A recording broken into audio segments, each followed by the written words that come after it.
Today we're speaking with David Leifsson, and we're going to discuss change the way you work, 3PL versus e-commerce. So David, before we start, can you provide a brief background of yourself? Yeah, hi, Dustin. Thanks for the call. My name is David. I'm a logistics professional. I've been in the business about 20 years. My education background is master's in logistics and transportation, and coming from Iceland, living in Gothenburg, Sweden. And for the past 4 years, I've been working in a 3PL company here in Gothenburg, Sweden. And that is something that I wanted to share with me because I have come across many things that a traditional 3PL company is doing, and the customer on the other side is expecting something else. So I have been in that company as a site manager, and more recently I've been as a senior logistics manager and often in sales. So that's a little bit about me. Can you first talk about why you should change the way you work?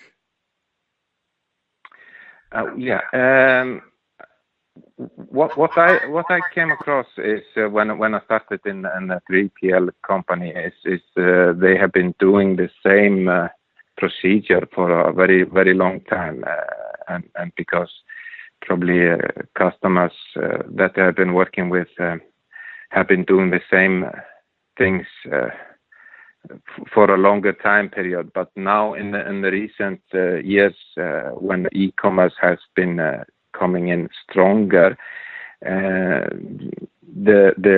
demand for changes and to be flexible has increased and put a high pressure on 3PL companies that really need to shape up and start to think about new ways of handling customers and be more flexible and not trying to say how the customer should do it, but the other way around, do as the customers tell them.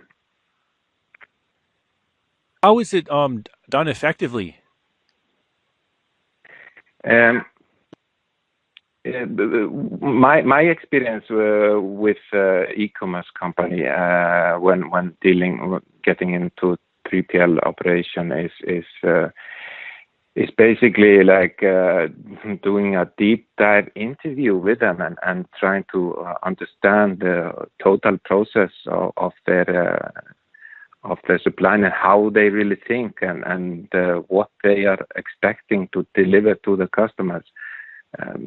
Some of them really want to ship out things over the weekend, while a traditional 3PL company is focused on closing at maybe 4 or 5 o'clock in the day. So there is a big gap, and the most effective way is to make a really good SOP to really understand what the customer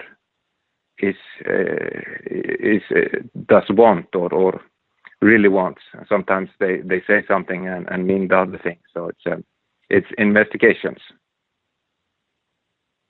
Can you share with us what you see as the trends for the future of e-commerce? Yeah. So I've been doing a little bit of writing down my thoughts about e-commerce, and what I can see is that e-commerce is always focusing on trying to deliver as flexible to the customer as possible. So we are focusing on the last mile, and this is where a 3PL company comes into help for e-commerce, because what I think is could be the trend or a solution for our e-commerce companies is not to focus on one central warehouse. Instead of they should maybe be focusing on several so-called micro hubs in larger cities.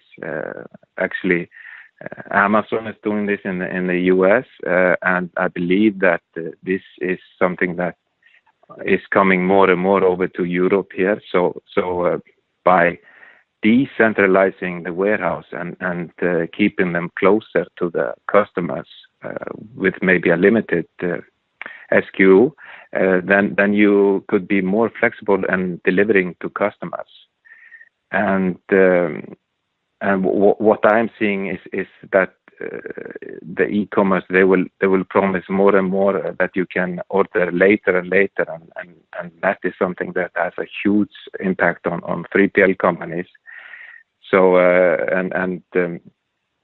they need to adjust to that fact that customer press the order button and then they almost want the goods delivered straight away. So huge flexibility in the supply chain.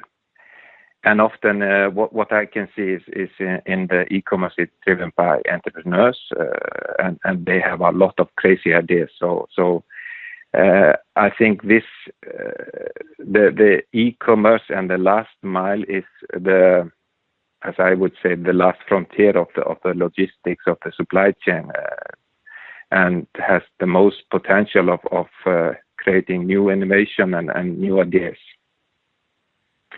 And then I believe that what will one thing that is driven because of the e-commerce is wanting to pay less and less for sending out orders. It will make 3PL companies focusing more on solution as semi-automated or a full automated picking or warehousing and so on.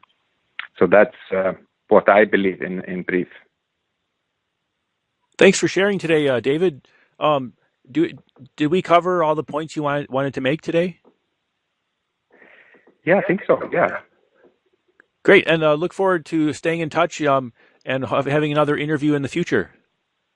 Yeah, that's good. Thank you very much.